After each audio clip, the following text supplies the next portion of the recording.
vous constaterez qu'il y a beaucoup d'irrégularités que la CENI avait commis dans cette circonscription entre le nombre de voix, les suffrages valablement exprimés et le nombre d'électeurs. Cette requête viole l'article 73 et 74 terres de la loi électorale. Ça, c'est sur la forme. Encore sur la forme secondo, vous allez remarquer, vous allez déclarer cette requête irrecevable pour forclusion des délais. Lukombo Ndombasi Richard, candidat au législatif provincial du 23 décembre 2023, saisit la cour d'appel de Kinshasa-Gombe en contestation des résultats des élections législatives du 23 décembre 2023, publiées par la Commission électorale nationale indépendante, CENI en sigle. Le demandeur conteste le nombre de voix octroyées à la députée Lumbu Kikele Edwige. Les faits remontent au mois de décembre 2023. Selon les avocats de la partie demanderesse Lukombo Ndombasi Richard, leur client serait candidat indépendant au législatif provincial pour la circonscription de Makala. Ils soutiennent que la CENI aurait proclamé Lumbu Kikele avec 5153 voix, alors que le demandeur aurait obtenu plus de 6000 voix. À l'audience du jour, la Cour passe la parole à l'expert de la CENI pour présenter les agrégats. Le nombre total d'électeurs inscrits, 148 676 électeurs.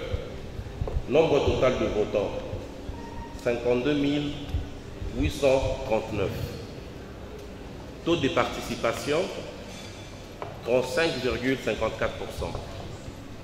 Bulletin blanc, 1119. Le nombre de sièges, c'est la circonscription uninominale, donc un seul siège. Le suffrage valablement exprimé, 51 720. Suffrage valablement exprimé pour liste seuil, 18 534.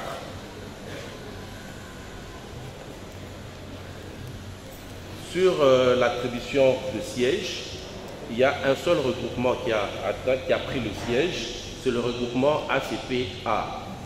Les avocats de la partie demanderesse Lukombo Ndombasi sollicitent de la Cour de réformer la décision de la CENI qui a proclamé Lumbu Kikele comme vainqueur au motif qu'elle serait entachée de beaucoup d'irrégularités.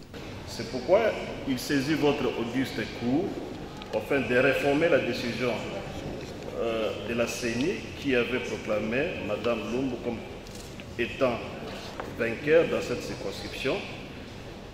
Vous constaterez qu'il y a beaucoup d'irrégularités que la CENI avait commis dans cette circonscription entre le nombre de voix, les suffrages valablement exprimés et le nombre d'électeurs. Il y a une différence. Étant donné que la procédure est essentiellement par écrit, nous souhaitons que nous puissions verser dans les délais nous impartis tous les PV qui attestent que notre candidat a obtenu plus de voix. Les avocats de la partie défenderesse Lumbu Kikele affirment pour leur part que la requête introduite par la partie demanderesse viole les articles 73 et 74 terres de la loi électorale. Ils demandent à la Cour de la déclarer irrecevable pour forclusion de délai, absence d'inventaire des pièces et de la procuration spéciale. Cette requête viole l'article 73 et 74 terres de la loi électorale. Ça, c'est sur la forme.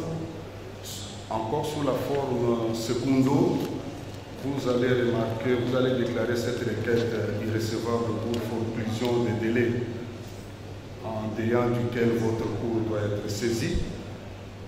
Vous allez aussi, tertio, déclarer cette requête irrecevable parce qu'il y a absence d'inventaire des pièces, ainsi que l'absence de la procuration spéciale qui donne mandat à l'avocat qui comparaît. Au fond, vous allez remarquer, Monsieur le Premier Président, que ce candidat indépendant est en train de tenter de la magie parce qu'un indépendant, il est pratiquement impossible qu'il atteigne le seuil exigé par la loi électorale. Et pour cette raison, vous allez le débuter en violation de l'article 144 de la loi électorale. Vous allez confirmer la décision de la CENI en proclamant Mme Eden définitivement élu de la circonscription foncière, circonscription électorale de Makala. Nous avons dit.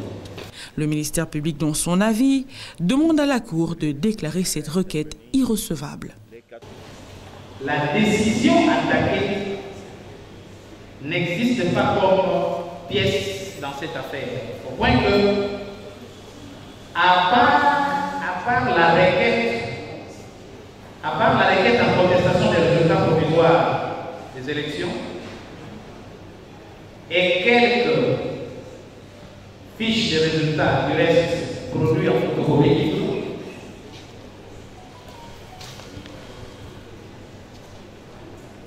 il n'y a rien. Et que nous avons relevé l'absence de la décision attaquée, ce qui met la Cour devant une difficulté pourtant réelle. Et le seul fait de l'absence de cette décision comme pièce dans ce dossier, le seul fait de n'avoir comme pièce ici que des photocopies libres, il y a lieu que la Cour réserve une irrécevabilité à la requête sous-tendant l'action sous RC 225, nous avons dit qu'il faut. Après avoir entendu toutes les parties et l'avis du ministère public, la Cour clôt le débat et prend la cause en délibéré pour rendre son arrêt dans le délai de la loi.